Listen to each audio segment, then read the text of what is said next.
Hello student, कैसे हैं आप सब। उम्मीद करता हूं आप सब अच्छे होंगे, मस्त होंगे, बेहतर होंगे, आपकी पढ़ाई बेहतर चल रही होगी बच्चों। और आज हम क्वेश्चन बैंक का सोल्यूशन यहां पर सॉल्व करने वाले हैं। ऑब्जेक्टिव के साथ साथ प्रश्नों को भी हम आपको समझाएंगे बारीकी के साथ। तो इसलिए बच्चों ये आपका आज चैप्टर बिलियन है ना। चैप्टर 2 है जो केमिस्ट्री में, चैप्टर 1 तो एमपी बोर्ड में हट चुका है।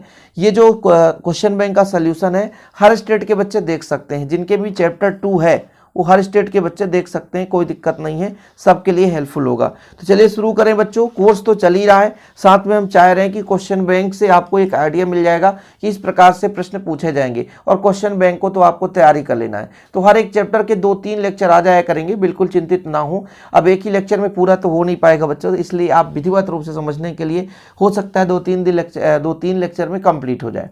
चलिए शुरू करते हैं बच्चों। चैप्टर हमारा कौन सा है? चैप्टर केमिस्ट्री का चैप्टर 2 आपको मिलेगा। चैप्टर 2 है और चैप्टर 2 में बच्चों बिलियन क्या है? बिलियन। बिलियन में आप क्वेश्चन बैंक का पूरा सोल्यूशन पढ़ेंगे। चलिए यहां पर देखिए, पहला नंबर है ऑब्जेक्टिव में, गैसों का द्रव में विलेयता का नियम किसने दिया? बताओ भाई साहब। बार्नहाफ ने, बर्कले ने, या हेनरी ने, बायल ने? भाई साहब हेनरी ने बताया था कि कोई भी गैस द्रव पर कितना विलेय होता है जितना उस पर हम दाब आरोपित करेंगे। ठीक है, यानी किसी गैस की द्रव में विलेयता उस पर आरोपित दाब के लगाए गए दाब के अनुक्रमानुपाती होता है। यही चीज होता है बच्चों। यदि आप अपने से पढ़ेंगे तो बस एक चीज, लेकिन कोई टीचर यदि आपको पढ़ा रहा है तो एक के साथ एक क्वेश्चन ऑलरेडी फ्री बताता है। तो जैसे आपको यहाँ 20 ऑब्जेक्टिव यदि मैं कराऊंगा तो ऑलरेडी 2-4-10 ऑब्जेक्टिव और एक्स्ट्रा हो जाएगा। क्वेश्चन सॉल्व कराऊंगा तो आपको रटना नहीं पड़ेगा, बस समझ लेना होगा। तो यदि जिनके पास कम समय, अभी कुछ नहीं पढ़े हैं, टारगेट 95% है, तो भाई टारगेट 95% तो आप नहीं कर पाओगे। लेकिन यदि 80+ आराम से क्वेश्चन बैंक 70 to 80% आप ला सकते हो। ठीक है, तो पहला क्वेश्चन हो गया बच्चों। दूसरा क्वेश्चन है पीतल है क्या है? ठोस विलयन, द्रव विलयन, गैस विलयन, कोलाइडी विलयन। तो जब हम ठोस को ठोस में मिलाते हैं तो हमारा ठोस विलयन कहलाता है बच्चों। इसलिए पीतल का ऑप्शन नंबर आ यानी ठोस विलयन होगा। तो राइट आंसर हो जाएगा ठोस विलयन। पीतल क्या है? एक ठोस विलयन है। इसके बाद अगला क्वेश्चन देखिए, अणुसंख्यक गुणधर्म नहीं है। बताओ क्वथनांक उन्नयन, वाष्प दाब, हिमांक अवनयन, परासरण दाब। बताओ कौन सा राइट आंसर हो जाएगा कि अणुसंख्यक गुणधर्म नहीं है? तो कौन सा राइट आंसर हो जाएगा भाई? हिमांक अवनयन, परासरण दाब, क्वथनांक उन्नयन, ये तीनों अणुसंख्यक गुणधर्म है। तो राइट आंसर हो जाएगा वाष्प दाब। 1000 ग्राम विलायक में उपस्थित विलेय के मोलों की संख्या क्या कहलाती है? तो भाई साहब यहाँ पर सब कुछ आप परिभाषा देख लो कि मोलरता किसे कहते हैं। 1 लीटर विलियन में उपस्थित मोलों की संख्या मोलरता कहलाती है। तो ये एक आपका परिभाषा क्लियर हो गया। यानी 1000 ml होता तो वो मोलरता हो जाती बच्चों। 1000 ग्राम विलायक में विलेय पदार्थ के मोलों की संख्या तो मोललता कहलाएगी। तो यानी चौथे का राइट आंसर मोललता हो जाएगा। अब यहाँ पर 1000 ml या 1 लीटर विलियन में उपस्थित ग्राम तुल्यांकों की संख्या नॉर्मलता कहलाती है। और यहाँ पर ग्राम सूत्र द्रव्यमानों की संख्या फॉर्मलता कहलाती है। यानी 1 लीटर विलियन में उपस्थित ग्राम सूत्र द्रव्यमानों की संख्या। यदि 1 लीटर में विलेय पदार्थ के मोलों की संख्या आ जाए तो मोलरता। यदि 1 लीटर में ग्राम तुल्यांकों की संख्या आ जाए तो नॉर्मलता। यदि 1 लीटर में ग्राम सूत्र द्रव्यमान की संख्या आ जाए तो फॉर्मलता। ये चीज आपको क्लियर हो जाना चाहिए। इसलिए तो कहता हूँ बच्चों, आपके पढ़ने और किसी टीचर से पढ़ने में बहुत डिफरेंस होता है। आपको अब एक के साथ 4 परिभाषाएं बन गई। ऑब्जेक्टिव में जरूरी नहीं कि यही आ जाए, दूसरा यदि आप ऑप्शन आता है तो आपसे बन जाना चाहिए। एक आदर्श विलयन है जो सभी परिस्थितियों में किस नियम का पालन करता है बच्चों? तो राउल्ट के नियम का पालन करता है। अर्थात ऐसे विलयन जो राउल्ट के नियम का पालन करते हैं उन्हें आदर्श विलयन कहते हैं, और जो राउल्ट के नियम का पालन नहीं करते बच्चों उसे हम अनादर्श विलयन कहते हैं। चीजें क्लियर? विलयन जिनके प्रसरण दाब समान होते हैं। प्रसरण दाब किसे कहते हैं भाई साहब? वह दाब जिस दाब पर प्रसरण की क्रिया रुक जाए उसे प्रसरण दाब कहते हैं।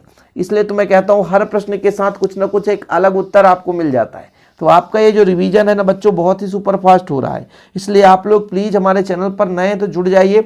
इसका अलग से प्लेलिस्ट बनेगा ओनली फॉर बोर्ड एग्जाम 2023। उसमें सभी विषय के जो मोस्ट इंपोर्टेंट ऑब्जेक्टिव क्वेश्चन कराए जाएंगे, जो भी टारगेट में रखते हुए इंपॉर्टेंट प्रश्न कराए जाएंगे, हिंदी ग्रामर, इंग्लिश ग्रामर जो भी कराया जाएगा अलग से प्लेलिस्ट बना दिया जाएगा। उसमें जाकर के आप देखते जाना। आपका टारगेट 95 पे 90 है तो कहीं ना कहीं आपको मदद मिल सकता है। तो विलयन जिनके प्रसरण दाब समान होते हैं बच्चों उसे हम बोलते हैं समपरासरी विलयन। क्या बोलते हैं? समपरासरी विलयन बोलते हैं। कोई दिक्कत तो नहीं है। चलिए आगे देखो, अणुसंख्यक गुणधर्म विलयन के निश्चित आयतन में कणों की संख्या पर निर्भर करती है। किसके कणों की संख्या पर? वैसे किसी भी विलयन में विलायक का उतना महत्व नहीं होता जितना कि विलेय का महत्व होता है बच्चों। तो विलेय के कण के आधार पर ही अणुसंख्या गुणधर्म का निर्धारण होता है। तो विलेय के कण की संख्या पर निर्भर करती है। क्वेश्चन नंबर 4 देखो, विलयन में निश्चित ताप पर विलयन की और मात्रा घोली जा सकती है। किस विलयन में निश्चित ताप पर विलेय की और मात्रा घोली जा सकती है, ये चीज बोला गया है भाई। किस में और अधिक मात्रा में घोली जा सकती है? तो भाई साहब संतृप्त विलयन एक ऐसा विलयन होता है जिसमें और अधिक मात्रा में विलेय पदार्थ की मात्रा घोली जा सकती है। वहीं पे जब असंतृप्त विलयन में ये है कि जिसमें और विलेय पदार्थ की मात्रा ना घोली जा सके। जैसे मान लीजिए 1 गिलास पानी है, उसमें 5 चम्मच शक्कर डला है, तो 5 चम्मच घुल गया, उसमें 2 चम्मच और डाल सकते हैं, तब वो क्या है? संतृप्त विलयन। लेकिन ऑलरेडी 7 चम्मच उसमें डाला है और बोला अब उसमें घोलने की क्षमता नहीं है, तो फिर वो असंतृप्त विलयन कहला जाता है। अर्धपारगम झिल्ली में कि कौन से अणु पार हो जाते हैं? तो भाई साहब अर्धपारगम झिल्ली में केवल और केवल विलायक के अणु ही पार हो पाते हैं। आगे देखिए बच्चों, यहां पर सही जोड़ी मिलाना है आपको। गैस का द्रव में विलयन क्या कहलाता है? बताओ जरा। गैस को आप द्रव में मिला दो। जैसे मान लीजिए गैस द्रव में, आप कोई एग्जाम्पल के रूप में बताइए भाई, जब गैस द्रव में मिला हो, तो जैसे मान लीजिए ऑक्सीजन पानी के साथ मिला है, तो वो आपका गैस द्रव में मिल जाता है। तो इसका आंसर आदर्श विलयन नहीं हो सकता, विलेय का कण नहीं हो सकता, सांद्र विलयन नहीं हो सकता, धुआं नहीं हो सकता, सोडा वाटर। तो गैस द्रव में मिला रहे तो पानी में जैसे हमारे पास ऑक्सीजन घुला रहता है, तो ये सोडा वाटर हो जाएगा। ठोस का गैस में विलयन, ठोस जैसे मान लीजिए कार्बन के कण जब मान लीजिए गैस के साथ मिल जाता है तो काला कलर का हमें धुआं दिखाई देता है। ठीक है, जैसे आग जलाते हो बच्चों तो धुआं ब्लैक होता है, क्यों? क्योंकि उसमें कार्बन के कण होते हैं। तो आंसर हो जाएगा ठोस का गैस में विलयन धुआं हो जाएगा। अणुसंख्यक गुणधर्म विलेय के कणों की संख्या पर निर्भर करती है। ये चीज अभी आपने पढ़ा खाली स्थान में, है ना। चलिए, राउल्ट के नियम का जो पालन करते हैं बच्चों उसे बोलते हैं आदर्श विलयन। और इसके बाद अधिक मात्रा में विलेय पदार्थ की मात्रा घोली जा सकती है, वो क्या कहलाएगी भाई साहब? जिसमें अधिक मात्रा में विलेय पदार्थ की मात्रा हो, है ना, सांद्र विलयन। देखो विलयन वैसे मुख्य रूप से 2 प्रकार से होते हैं, एक तनु एक सांद्र, मुख्य रूप से। फिर तो और होता है संतृप्त, अति संतृप्त, ये सब असंतृप्त बहुत ज्यादा होता है भाई साहब, उसको हम भी पढ़ेंगे 5 प्रकार से जो वर्गीकरण है। लेकिन फिलहाल अभी यहाँ पर समझ लो कि यदि जिसमें विलेय पदार्थ की मात्रा अधिक है वो सांद्र विलयन, और यदि विलेय पदार्थ की मात्रा वो तनु विलयन कहलाता है बच्चों। चलिए, एक वाक्य में उत्तर देना है। विलयन में विलेय की मात्रा कम होने पर विलयन कहलाता है। देखो अभी मैं बढ़िया बताया था ना कि जिसमें विलेय पदार्थ की मात्रा कम होती है वो तनु विलयन कहलाता है ना। चीजें क्लियर है। और प्रति लीटर विलयन में विलेय के ग्राम तुल्यांकों की संख्या, मतलब 1 लीटर में उपस्थित ग्राम तुल्यांकों की संख्या क्या कहलाती है? तुल्यांकी चालकता। ग्राम तुल्यांकों की संख्या क्या कहलाती है बच्चों? तुल्यांकी चालकता। प्रति लीटर विलयन में विलेय के ग्राम तुल्यांकों की संख्या, है ना। चलिए, यहां पर क्या कहलाएगी? तुल्यांकी चालकता। चलो आगे देखो, गुण जो विलेय के कणों की संख्या पर निर्भर करते हैं तो अणुसंख्यक गुणधर्म कहलाती है। ये तो बहुत ही सिंपल है। विलयन के किसी घटक में मोलों की संख्या तथा विलयन के सभी घटकों के कुल मोलों की संख्या का अनुपात क्या कहलाता है बच्चों? मोल प्रभाज कहलाता है। जैसे विलयन में 2 घटक है, विलयन में कितने घटक है? 2 घटक है, और दोनों घटकों में मोलों की संख्या भिन्न भिन्न है। जैसे 2 घटक है आपका ए और बी, इसके मोलों की संख्या Na और इसके मोलों की संख्या Nb। तो किसी एक के मोलों की संख्या और विलयन के समस्त घटकों के मोलों की संख्या का अनुपात मोल प्रभाज कहलाता है, XA कहलाएगा। यदि A के लिए तो XA, यदि B के लिए करेंगे तो NB ऊपर रहेगा, Na प्लस NB हो जाता है ना। कभी कभी बच्चों फार्मूला भी यदि पूछ दिया जाए तो ये भी पता होना चाहिए कि विलयन के किसी एक घटक के मोलों की संख्या और विलयन में उपस्थित समस्त घटकों के मोलों की संख्या का अनुपात बच्चों क्या कहलाता है? तो मोल प्रभाज कहलाता है। क्या कहलाता है? मोल प्रभाज कहलाता है। चीजें क्लियर है बच्चों। चलिए आगे देखो जरा, विलयन जो बिना संघटन बदले एक ही ताप पर आश्रित हो जाता है तो ये कहलाता है स्थिर क्वथी मिश्रण। स्थिर क्वथी मिश्रण कितने प्रकार के होते हैं? 2 प्रकार के, निम्न के क्वथन स्थिर क्वथी मिश्रण और उच्च क्वथन स्थिर क्वथी मिश्रण। निम्न क्वथन और उच्च क्वथन। ओके बच्चों, चलिए आगे देखते हैं अति लघु उत्तरीय प्रश्न, बिलियन किसे कहते हैं? बिलियन बहुत ही सिंपल है, दो या दो से अधिक पदार्थों के समांगी मिश्रण को बिलियन कहते हैं। जैसे आप जल में शक्कर मिला दो, जल में नमक मिला दो, जल में दूध मिला दो, या कि मान लो कोई भी पदार्थ हो बच्चों, जरूरी नहीं है कि आप द्रव को द्रव में मिलाओ। गैस में जैसे आप गैस में कार्बन के कण मिला लो, धुआं भी एक बिलियन है। जैसे आप जिंक का मिश्र धातु देखते हैं तो वो भी एक आपका क्या है? बिलियन है। ठोस में ठोस को मिलाओ, मिश्र धातु बन जाता है। तांबा और टिन मिला करके कांसा बन जाता है, ऐसे ही है ना। तो भाई साहब इस प्रकार से मिश्र धातु भी एक प्रकार से बिलियन है। तो दो या दो से अधिक पदार्थ जब समांगी मिश्रण, समांगी का मतलब हर जगह समान मात्रा में मिल जाए, ऐसा नहीं कि मान लो पानी में तेल डाल दो तो तेल ऊपर रह जाए, तो फिर वो एक प्रकार से बिलियन नहीं बनाता है, वो पायस कहलाता है। जल में तेल डालोगे तो समांगी मिश्रण तो नहीं बन सकता कभी भी, क्योंकि तेल हमेशा ऊपर क्या तैरने लगता है। जैसे आप आपके घर में सब्जी देखते होंगे, सब्जी बनने के बाद, पकने के बाद जो भैया तेल होता है वो हमेशा ऊपर रहता है। ठीक है, समझ रहे हो ना घर की बातें। घर में कभी कभी बहुएं खाना बनाती हैं तो घर के बुजुर्ग जो होते हैं बोले कितना तेल डाल दिए, ऐसा नहीं होता। सब्जी पकने के बाद तेल ऑलरेडी हल्का होता है, ऊपर आ जाता है। सांद्रता के आधार पर बिलियन के प्रकार, सांद्रता के आधार पर बिलियन के 5 प्रकार है बच्चों। पहला नंबर हमने आपको बताया तनु बिलियन। तनु बिलियन किसे कहते हैं बच्चों? जिसमें विलेय पदार्थ की मात्रा बहुत कम हो। दूसरा हमारा सांद्र बिलियन। सांद्र बिलियन किसे कहते हैं बच्चों? सांद्र बिलियन जिसमें विलेय पदार्थ की मात्रा अधिक हो। तीसरा मात्रा है संतृप्त बिलियन। संतृप्त बिलियन का मतलब ये है बच्चों कि हम 5 पूड़ी खाना चाहते थे, 5 पूड़ी खा लिए, लेकिन हमारे पास और क्षमता है कि 2 पूड़ी खा लें। तीसरा के बाद चौथा है भैया असंतृप्त बिलियन। असंतृप्त बिलियन का मतलब, कहने का मतलब भाई संतृप्त अभी नहीं हुआ है, जितना मात्रा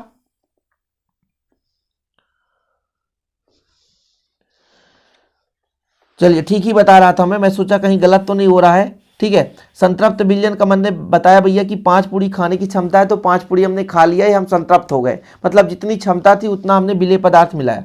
असंतृप्त का मतलब ये है कि इसके पास 5 पूड़ियाँ थी, खाने की क्षमता थी, लेकिन उसको 3 पूड़ी ही मिली, तो 2 इसके पास अभी कमी है। और अति संतृप्त का मतलब ये है, अति संतृप्त 5वां नंबर है बच्चों, अति संतृप्त। अति संतृप्त का मतलब इतना बढ़िया है, ये बिलियन जो ऐसे हैं कि क्षमता थी 5 पूड़ी खाने के लिए, लेकिन 2 एक्स्ट्रा और पेट में डाल दिए, तो जितनी आवश्यकता थी उससे भी अधिक जब डाला गया तो कहलाया अति संतृप्त। क्या कहलाया? अति संतृप्त। तो चलो फटाफट एक बार देख लो बच्चों। असंतृप्त का मतलब है कि हम खाने बैठे थे, जितना हमारे पास क्षमता थी उतना हमको नहीं मिल पाया।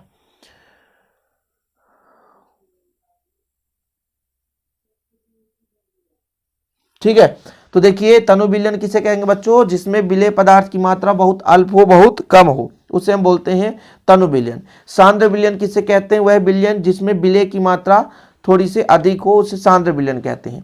असंतृप्त का मतलब जितना उसमें घोले जाने की क्षमता हो उतना उस पर विलेय पदार्थ की मात्रा ना हो। जैसे मैंने कहा कि मान लीजिए 1 गिलास पानी है, उसमें 100 ग्राम शक्कर घुल सकता है, लेकिन 80 ग्राम ही घोला गया, तो भाई साहब वहां पर असंतृप्त विलयन बना। संतृप्त विलयन का मतलब ये है कि 1 गिलास पानी में यदि 100 ग्राम शक्कर मिला सकते हैं, उतना घुल सकता है, तो 100 ग्राम पूरा शक्कर मिला हुआ है। ठीक है, अब क्षमता हम एक एग्जाम्पल को लेकर चल रहे हैं, आप मत ट्राई करने लग जाना कि सर ने बोला था 1 गिलास पानी में भाई साहब 100 ग्राम घुल ही जाता है। अरे एग्जाम्पल के तौर पर हम समझा रहे हैं, एक मानक वैल्यू लेकर के। अति संतृप्त का मतलब ये है बच्चों कि जब किसी विलायक में उसकी क्षमता से भी अधिक विलेय पदार्थ की मात्रा मिला दी जाती है। जैसे मैंने कहा कि 1 गिलास में 100 ग्राम शक्कर मिल सकता है, घुल सकता है, और भाई जबरदस्ती में 120 ग्राम डाल दिए, 20 ग्राम और डाल दिए, उसके पास उतना क्षमता ही नहीं, कैपेसिटी नहीं है। तो ये चीज होता है बच्चों समझने का एक आधार कि तनु विलयन जिसमें बहुत ही कम 100 ग्राम डालना था, लेकिन लगभग इन्होंने कितना डाल दिया, 10-20 ग्राम डाल दिया, फिर तनु है। सांद्र मतलब अधिकतम है, कितना अधिक घोल दो वो सांद्र कहला जाता है। अब ये सांद्र के ही भैया संतृप्त, संतृप्त, अति संतृप्त है। संतृप्त का मतलब जितना क्षमता था उतना, यानी 100 ग्राम मिलाना चाहे 100 ग्राम मिला दिए। असंतृप्त 100 ग्राम मिलाना था लेकिन 70 ग्राम मिलाए, 30 कम कर दिए। और अति संतृप्त मतलब चाहिए 100 लेकिन 120 डाल दिया, आवश्यकता से ज्यादा। खाने बैठे थे आप, 5 पूड़ी खाना चाहते थे, 5 रोटी खाना चाहते, जबरदस्ती मेहमानी में भैया 2 रोटी और दे दिए। अब 2 रोटी और खा लिए, भले ही पेट पकड़ करके कूदना पड़ जाए, भले ही हमको टहलना पड़ जाए, भले ही घर से भागना पड़ जाए, ऐसा भी तो हो सकता है ना। ज्यादा नुकसान कर दिया, उल्टी दस्त लगने लग गई, तो फिर घर से भागना ही पड़ेगा। तो ये कंडीशन होता है बच्चों सांद्रता के आधार पर इसका वर्गीकरण। चलिए अगला क्वेश्चन है हमारा, जो वेरी वेरी इंपॉर्टेंट है बच्चों, देख सकते हैं आप लोग, एक भी क्वेश्चन मिस ना करें, आप लोग तैयार करते चलें। गैसों के द्रवों की विलेयता किन किन कारकों पर निर्भर करती है। गैसों में द्रवों की विलेयता मतलब किसी गैस में द्रव की विलेयता किन किन कारकों पर निर्भर करती है, यानी कोई गैस द्रव में कितना आपस में मिल रहा है। तो पहला नंबर भाई दाब। दाब लगाने से हेनरी के नियम के आधार पर आप जानते हो कि कोई भी गैस द्रव में कितना मिलेगा, वो दाब के समानुपाती होगा। जितना ज़्यादा दाब लगाएंगे उतना ही ज़्यादा वो विलेय होगा। इसके बाद अगला नंबर है बच्चों ताप। ताप में क्या होगा, ताप बढ़ाने से बताओ कोई विलेयता अधिक हो सकती है, नहीं हो सकती। इसका रीजन क्या है, इसके पीछे कारण क्या है कि जैसे किसी पदार्थ को हम ताप देते हैं, तो ताप देते हैं तो उसकी गतिज बढ़ जाती है, गतिज ऊर्जा, अणुओं की जो गतिज ऊर्जा बढ़ती जाती है, मतलब गति ज़्यादा करने लगते हैं। जैसे मान लीजिए आपके घर में पानी रखा हो गर्म होने के लिए, तो पहले शांत जल के अणु शांत थे, लेकिन जैसे उनका टेम्परेचर बढ़ा भाई उन्होंने एनर्जी ले लिया तो उनके अणुओं की गति बढ़ गई, पानी उबलने लग गया। उस स्थिति में गैस कम मात्रा में विलेय होगा। ध्यान रखिएगा भाई साहब, टेम्परेचर जितना कम होगा गैस उतना ही ज़्यादा विलेय होगा। तो ताप भी इफेक्ट डालता है। ताप बढ़ाने पर गैसों की विलेयता कम हो जाएगी, क्योंकि जब द्रव के अणु गति करने लग जाएंगे तो फिर उनके साथ गैस बंध नहीं बना सकता है, विलेय नहीं हो सकता बच्चों। ठीक है। अशुद्धियों का प्रभाव, यदि द्रव में अन्य प्रकार की अशुद्धियां घुली हैं तो गैस कम मात्रा में विलेय होगा। शुद्ध द्रव में ज्यादा मात्रा में विलेय होता है बच्चों, लेकिन जब अशुद्धियां घुली रहती है तो कम मात्रा में विलेय होता है। चले अगले प्रश्न, उसी प्रश्न का अगला नंबर है गैसों की प्रकृति। गैसों की प्रकृति का मतलब ये होता है कि जिस भी गैस को हमको घोलना होता है वो गैस पर भी डिपेंड करता है कि गैस कैसा है, ध्रुवीय है, अध्रुवीय है ना। यदि बच्चों यहाँ पर देखिए, यदि गैसें जो विलयन में आयनित हो जाते हैं और विलयन में आयनित हो जाते हैं, विलायक से अभिक्रिया कर लेती हैं, वो ज़्यादा विलेयशील होंगी। जो भी क्रिया करेगा वैसे भी ऑलरेडी क्रियाशील होगा भैया, और क्रियाशील होने के कारण विलेयता ज़्यादा हो जाए। क्रिया करने से तो विलेयता बढ़ती है। विलायक की प्रकृति, विलायक की प्रकृति का मतलब ये हुआ कि भाई साहब जिसमें हम मिला रहे हैं वो भी कैसा है, लेने वाला है कि नहीं। पता चले हम किसी के साथ दोस्ती करना चाहते हैं, ऑलरेडी उसके 20-25 दोस्त हैं, तो हमें क्यों दोस्त बनाएगा भाई, ऐसा होता है ना। तो ये चीज़ होती है कि हम जिसके साथ दोस्ती का हाथ बढ़ा रहे हैं ऑलरेडी वो खाली है कि नहीं, पता चला उसके पास ऑलरेडी दोस्त पड़े हैं, तो फिर हम कहाँ के भैया, हमें तो किनारे ही कर देगा, भले ही पार्ट टाइम के लिए बोल दे कि हाँ चलो दोस्ती ठीक है। ऐसे होते हैं ना भाई साहब, इसी उम्र में तो बच्चे दोस्ती ज़्यादा करते हैं, और दोस्ती करते हैं कभी अच्छे बुरे की पहचान नहीं कर पाते और लोग दोस्ती कर लेते हैं। लेकिन लाइफ का यही सबसे बड़ा डिसीजन लेना होता है बच्चों कि आप अपनी ज़िंदगी में कैसे दोस्त बनाते हो। अच्छे दोस्त बनाते हो आपकी ज़िंदगी को संवार देंगे, वहीं पर बुरे दोस्त बनाओगे आपकी जिंदगी को बर्बाद कर देंगे। ये खुद पर डिपेंड करता है। फिलहाल तो एक आप सीमित दोस्त बनाए, लिमिट में दोस्त बनाए, केवल काम की चीजें बात करें, स्टडी मटेरियल से संबंधित बात करें। यदि आप दुनिया की अन्य चीजों के लिए दोस्ती बना रहे हैं तो कहीं ना कहीं आपकी लाइफ में नुकसानदायक ही होगा। ऐसा मैं नहीं कहता हूं कि दोस्ती मत बनाओ, दुनिया में दोस्त से सबसे ज्यादा अच्छा कुछ हो ही नहीं सकता। वक्त में दोस्ती काम आती है, माँ बाप के बाद दोस्ती दूसरे ऑप्शन में रहते हैं बच्चों, लेकिन दोस्त भी ऐसे बनाओ जो है ना आपके जीवन में आपकी समझदारी को, आपके सुख दुख को समझ सकें और आपके सुख दुख को बांट सकें। ओके बच्चों, ये सब हो गया दैनिक जीवन में थोड़ी सी। अब बात कर लेते हैं असमान अणुभार किसे कहते हैं।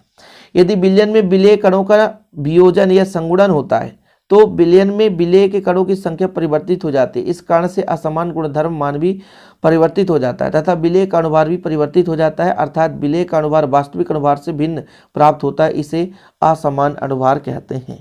मतलब कहने का मतलब ये हुआ कि जैसे विलेय कणों को किसी भी विलयन में मिलाया गया, तो मतलब एक विलायक में मिलाते हैं, विलायक में मिलाते हैं तभी तो विलयन बनता है।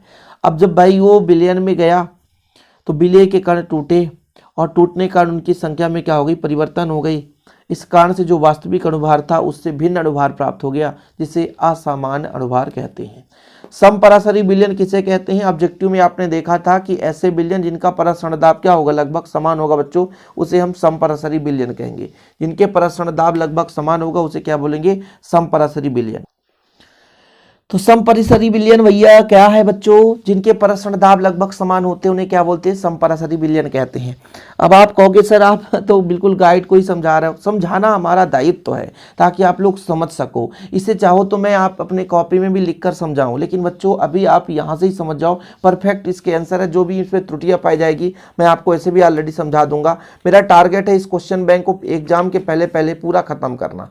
मैं बीच बीच में ऐसे वीडियो लाता रहूँगा क्वेश्चन बैंक के सोल्यूशन के लिए और समझाऊंगा। ऐसा नहीं है कि बस भैया स्क्रीनशॉट ले लो, स्क्रीनशॉट ले लो। वो चैनल नहीं है बच्चों जो कि आपको केवल एक मोस्ट क्वेश्चन दे सके, केवल आपके पेपर टाइम पे पेपर दे सके, हम वो चीज़ नहीं करेंगे। हम हमेशा जो भी लाते हैं बच्चों, क्वेश्चन के साथ साथ सल्यूशन भी देते हैं ताकि आप लोग उसे समझ सको। तो प्लीज़ केवल होमवर्क में ऐसा रहता है कि आप लोग होमवर्क इसलिए देता हूँ कि मैं डेली पढ़ाता हूँ, और डेली पढ़ाने के बाद कुछ बच्चे ऐसे भी हैं जो डेली अब बेहतर रूप से तैयारी करना चाहते हैं। उनका कहना है कि सर होमवर्क दीजिए जिससे हम प्रॉपर रूप से तैयारी करते चलें। और डेफिनेट रूप से जो बच्चा हर दिन सुबह मॉर्निंग टाइम में क्वेश्चन देख करके होमवर्क की तैयारी कर रहा है वो डेफिनेट रूप से अच्छा अंक लाएगा। तो समपराशरी बिलियन किसे कहेंगे बच्चों? ऐसे दो या दो से अधिक बिलियन जिनके परस्परदाब समान होंगे समपराशरी बिलियन कहलाएंगे। कोई दिक्कत तो नहीं है? चलो, उदाहरण के रूप में रुधिर कोशिका में उपस्थित द्रव का परस्परदाब 0.9% और सोडियम क्लोराइड जिसे सामान्य लवण कहते हैं के तुल्यांक होता है, अतः अंतःशिरा में अंतःक्षेपित करना सुरक्षित होती है।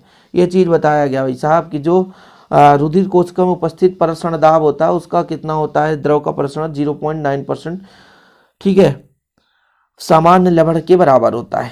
चीज़ें क्लियर? हालांकि परिभाषा कभी कभी पूछ दिया जाता है, वैसे उतना टफ तो है नहीं कि आपको याद नहीं होगा। आगे चलिए भैया, अगला क्वेश्चन देखिए आप लोग। यहाँ पर लघु उत्तरी पर पहुँच चुके हैं हम लोग, और मैक्सिमम आपको आधे घंटे का तो फिर भी वीडियो देना पड़ेगा बच्चों, तभी आप समझ पाएंगे। तो आधे घंटे का लेक्चर रहा करेगा ताकि आप लोग समझ सको। ग्राम अणुक उन्नयन स्थिरांक तथा ग्राम अणुक अवनमन स्थिरांक की परिभाषा दीजिए। ग्राम अणुक उन्नयन स्थिरांक, और यहाँ पर दूसरा है आपका ग्राम अणुक अवनमन स्थिरांक। जब ये उन्नयन है ना, और किसका उन्नयन भैया? बाष्प दाब में उन्नयन और हिमांक में अवनमन। हाँ, ये चीज़ है, ये दो चीज़ आपको पढ़ाया गया है। मैं पढ़ाया हूँ, पूरा कंप्लीट लेक्चर दिया हूँ, ऐसा नहीं है। वाष्प दाब में उन्नयन, उन्नयन यानी कितना बढ़ गया, और हिमांक में अवनमन, हिमांक मतलब तापमान में कमी, इसलिए तो अवनमन। इन दोनों से परिभाषा निकलता है क्या? उन्नयन स्थिरांक इससे निकलेगा और ग्राम अणुक अवनमन स्थिरांक इससे निकलेगा। तो देखो, किसी विलायक में 100 ग्रामों में किसी अवाष्पशील विलेय या वैद्युत अनावघट्ट के 1 ग्राम अणु घोलने पर उसके क्वथनांक में जो उन्नयन होता है, जो वृद्धि होती है, उसे हम बोलते हैं बच्चों ग्राम अणुक उन्नयन। कुल मिलाकर के पहले तो समझो ये बोला क्या है। ग्राम अणुक यानी कितने ग्राम अणु में क्या चीज मिला दें कि उन्नयन में वृद्धि हो जाए। समझ रहे हो? उन्नयन का मतलब होता है बढ़ना, सिंपल है। तो बोला गया किसी विलायक के 100 ग्राम में, यानी विलायक है 100 ग्राम है, किसी अवाष्पशील विलेय वैद्युत अपघट्ट के 1 ग्राम अणु घोल दिया जाए तो उसके क्वथनांक में जो भी वृद्धि होती है, जो उन्नयन होता है, वह कम विलायक ग्राम अणुक उन्नयन स्थिरांक कहलाता है। तो यहाँ पर कम विलायक मत लिखो, ऐसा लिख सकते हो, तो वह ग्राम अणुक उन्नयन स्थिरांक कहलाता है। मतलब किसी विलायक के 100 ग्राम में हमने 1 ग्राम विलेय पदार्थ की, अवाष्पशील विलेय पदार्थ की अणु मिला दी, तो जो उसमें क्वथनांक में उन्नयन होता है वही बच्चों ग्राम अणुक उन्नयन स्थिरांक कहलाता है। इसी प्रकार ग्राम अणुक अवनमन स्थिरांक में किसी अवाष्पशील वैद्युत अपघट्ट के 1 ग्राम विलायक में घोलने पर विलायक में हिमांक में जो अवनमन होता है उसे विलायक का ग्राम अणु अवनमन स्थिरांक कहते हैं। कुल मिलाकर बच्चों कि 100 ग्राम विलायक में 1 ग्राम अणु अवाष्पशील वैद्युत अपघट्ट मिला दें या अवाष्पशील विलेय मिला दें। परिभाषा क्या बोली गई बच्चों कि भाई साहब यदि 100 ग्राम हमारे पास क्या है? विलायक है, 100 ग्राम विलायक है, ठीक है, विलायक सॉल्वेंट है, इसमें 1 ग्राम आप विलेय मिला दिए, 1 ग्राम क्या मिला है? विलेय। तो जो भी इसके बाष्प दाब में उन्नयन, अर्थात यहाँ पर जो भी बच्चों क्वथनांक में जो भी उन्नयन होती है, ठीक है, उसे बोलते हैं हम ग्राम अणुक उन्नयन स्थिरांक। अब इसी में यदि बात किया जाए कि 100 ग्राम हमारे पास विलायक है और इसमें 1 ग्राम ही विलेय पदार्थ मिलाया गया, अवाष्पशील विलेय पदार्थ, तो उसके हिमांक में क्या कमी आती है? हिमांक में कमी आती है। जो भी हिमांक में अवनमन जो भी होता है उसे बोलते हैं बच्चों ग्राम अणुक अवनमन स्थिरांक। कोई दिक्कत तो नहीं है? चीजें क्लियर है कि 100 ग्राम विलायक है, उसमें 1 ग्राम विलेय पदार्थ मिलाया गया। 100 ग्राम विलायक है, उसमें 1 ग्राम विलेय पदार्थ मिलाया गया, तो बच्चों उसमें जो भी क्वथनांक में उन्नयन होती है उसे हम बोलते हैं क्या, ग्राम अणुक उन्नयन स्थिरांक। और यदि 1 ग्राम विलेय पदार्थ मिलाने से यदि हिमांक में जो अवनमन होती है, कमी होती है, उसे 1 ग्राम अणुक अवनमन स्थिरांक कहते हैं। ठीक है बच्चों, चीजें क्लियर है। और ये क्वेश्चन रिपीटेड है, समपराशरी विलयन देख सकते हो, वही चीज अति लघु उत्तरी में, वही चीज लघु उत्तरी में है। इसके बाद अगला क्वेश्चन देखो, एल्कोहल एवं जल में 1 विलयन में आणविक अन्योन्य क्रिया की क्या भूमिका है।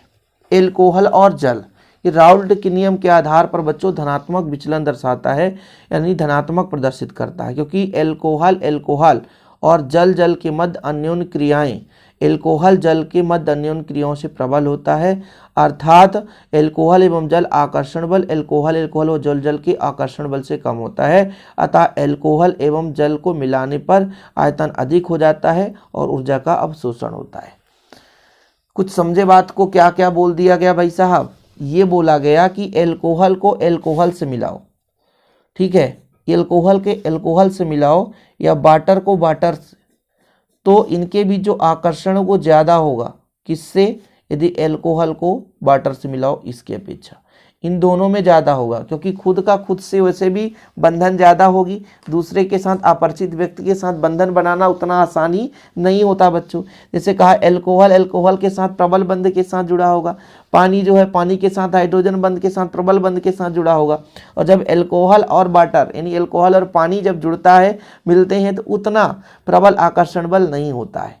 समझ रहे ना, ये चीज़ समझो। इसलिए इनके बीच प्रबल आकर्षण जब नहीं होता तो इनको मिलाएंगे तो आयतन हमेशा बढ़ जाएगा। पहले आप समझो, इनके बीच प्रबल बंध है, ठीक है, पानी और पानी के बीच प्रबल बंध है, तो इनका अभी आयतन थोड़ा थोड़ा कम है, प्रबल बंध के साथ एक दूसरे से जुड़े हुए हैं, यानी पानी का एक अणु दूसरे अणु के साथ अच्छे तरीके से जुड़ा है। लेकिन वहीं पे जब ये एल्कोहल पानी के साथ मिलता है तो उतना प्रबलता के साथ ये बंध नहीं बनाते, और जब बंध नहीं बनाते बच्चों तो इनका कहीं ना कहीं जब मिलाते हैं तो आयतन में क्या हो जाती है, वृद्धि हो जाती है। ये चीज़ यहाँ पर लिखा गया कि एल्कोहल के साथ जल के बीच जो अन्योन्य क्रिया आकर्षण बल होता है, एल्कोहल जल के अपेक्षा प्रबल होता है। इसी कारण से जब एल्कोहल की बात करते हैं, जल को जल की बात करते हैं, तो आकर्षण थोड़ा सा अधिक होता है, और वहीं पे जब हम एल्कोहल को जल में मिला देते हैं तो उनके बीच आकर्षण कम हो जाता है, जिसके कारण से आयतन अधिक हो जाता है, ऊर्जा का अवशोषण होती है। कोई दिक्कत तो नहीं है। चलिए आगे क्वेश्चन देखते हैं बच्चों। आज हम अभी 1-2 क्वेश्चन और कर लेंगे, फिर अगला क्वेश्चन जो क्वेश्चन नंबर 6 है, इसको हम अगले लेक्चर में शुरू करेंगे। सबसे पहले मोलरता की परिभाषा दीजिए और मोललता की परिभाषा दीजिए।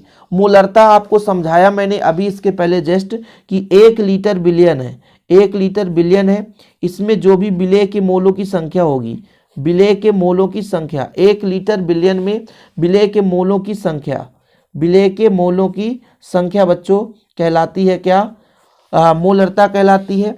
और 1000 ग्राम विलायक में 1000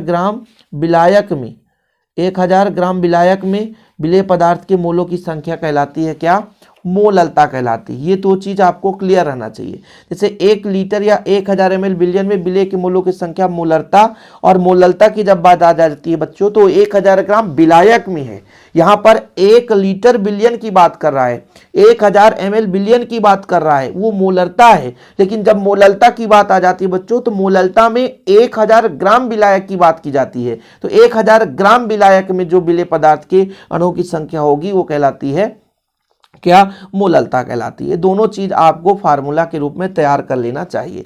यदि मैं आपसे कहूं कि भाई साहब इसका फार्मूला बताओ, मोललता का स्मॉल एम, मोलरता का कैपिटल एम, तो इसका होता है WB/MB है ना, गुणे 1000 बटा बच्चों भी है ना ml।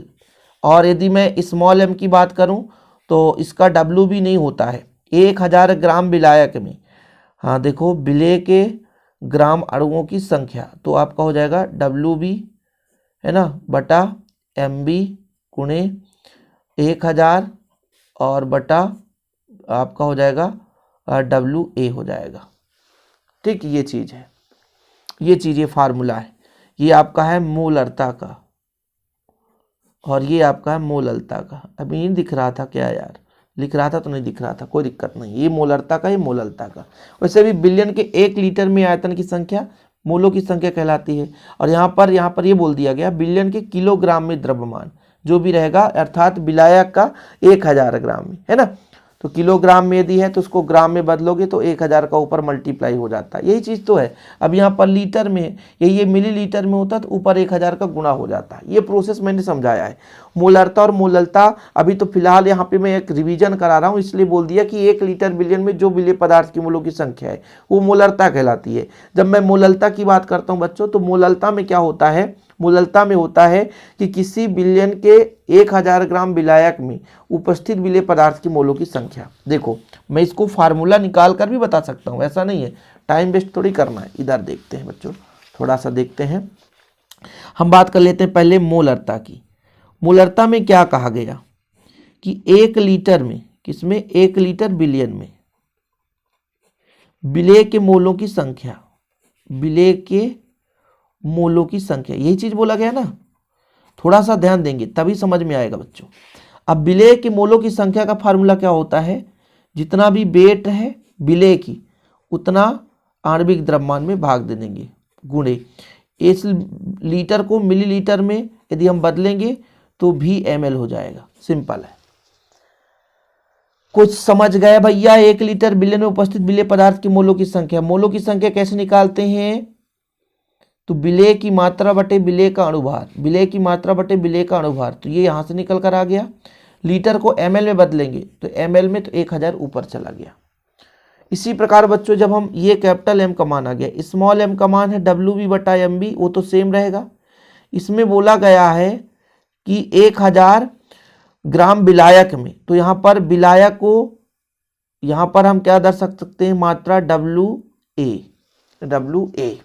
अब AB का कंसेप्ट कहाँ से आ गया सर, इसको तो समझ ही नहीं पा रहे हैं भाई। बिलियन में 2 घटक होते हैं, एक बिलियन और एक विलायक। तो हम विलायक को हमेशा A मानकर चलते हैं और विलेय को हमेशा B मानकर चलते हैं। बिलियन में 2 घटक ना, विलेय और विलायक। विलायक को हमेशा A घटक, विलेय को हमेशा B घटक मानकर चलते हैं। चलो भाई लास्ट क्वेश्चन है आज का, हिंदी के नियम को उदाहरण से समझाइए बच्चों। हिंदी का नियम क्या है, हिंदी ने ये बताया था कि भाई एक निश्चित ताप पर किसी गैस को हम किसी द्रव में मिलाते हैं तो जो गैस का द्रव में विलेयता है गैस पर आरोपित दाब के समानुपाती होता है। ये चीज पहले ऑब्जेक्टिव में भी आपने देखा कि जितना हम गैस पर दाब लगाएंगे, वो गैस उस द्रव में उतना ही अधिक विलेय होगा। तो जो हमारे पास गैस की विलेयता है किसी द्रव में, तो भाई उस पर आरोपित दाब के समानुपाती होता है बच्चों, यही चीज बताया गया। तो ये जो m की मात्रा है वो प्रेशर पर डिपेंड करता है कि कितना गैस किसी द्रव पर मिल रहा है, वो उसके दाब के समानुपाती होता है, अर्थात m समानुपाती p। जब समानुपाती हटता है तो k एक नियतांक लग जाता है। तो इस प्रकार से आज का जो लेक्चर है वो यहाँ पे समाप्त होता है। आगे बच्चों अगले लेक्चर में हम बात कर लेंगे अणुसंख्यक गुणधर्म को उदाहरण सहित व्याख्या। इसके बाद 7वां 8वां न्यूमेरिकल क्वेश्चन इस पर चर्चा करेंगे। 9वां क्वेश्चन इस पर भी न्यूमेरिकल क्वेश्चन है, सभी प्रश्नों को समझेंगे। परासरण एवं प्रसरण दाब की क्रियाविधि को समझाइए, ये पूरा कंप्लीट करेंगे। ठीक है, हो सकता है अगले लेक्चर में पूरा कंप्लीट हो जाए, क्योंकि बच्चों क्वेश्चन लेंदी भी रहेंगे इसलिए समय तो लगेगा, लेकिन मेरा आपसे वादा है कि मैं संपूर्ण क्वेश्चन बैंक को एक बार रिवीजन के साथ अच्छे तरीके से समझा सकूं। और इसको मैं अलग से प्लेलिस्ट बना दूंगा, तो आप प्लीज़ प्लेलिस्ट देख लेना। और भाई कुछ भी नहीं है, आपके साथ यदि मेहनत करेंगे तो हम भी मेहनत करेंगे, आप भी मेहनत करेंगे, कुछ बेहतर रिजल्ट निकलेगा। और ऐसे ही हमारे चैनल पर पहली बार है तो प्लीज़ सब्सक्राइब कर लें। और बच्चों अभी भी समय है, प्लीज़ यार नोट्स ले सकते हैं। कॉन्टैक्ट नंबर मैंने हर वीडियो में दिया है, 96 85 29 91 49। एक सब्जेक्ट के नोट्स 100 रुपीज़ चार्ज है बच्चों, प्रॉपर रूप से तैयारी कर सकते हैं। और सबसे बड़ी बात यह है बच्चों कि प्लीज़ यार आप अपने दोस्तों के साथ शेयर जरूर करें। जितने बच्चे आप जोड़ेंगे, जितने बच्चे आप हमारे साथ रखेंगे, उतना ही मेहनत हम आपके लिए करेंगे, हमारा आपसे वादा है। वीडियो पसंद आए तो लाइक करके शेयर करिए। जय हिंद, वंदे मातरम।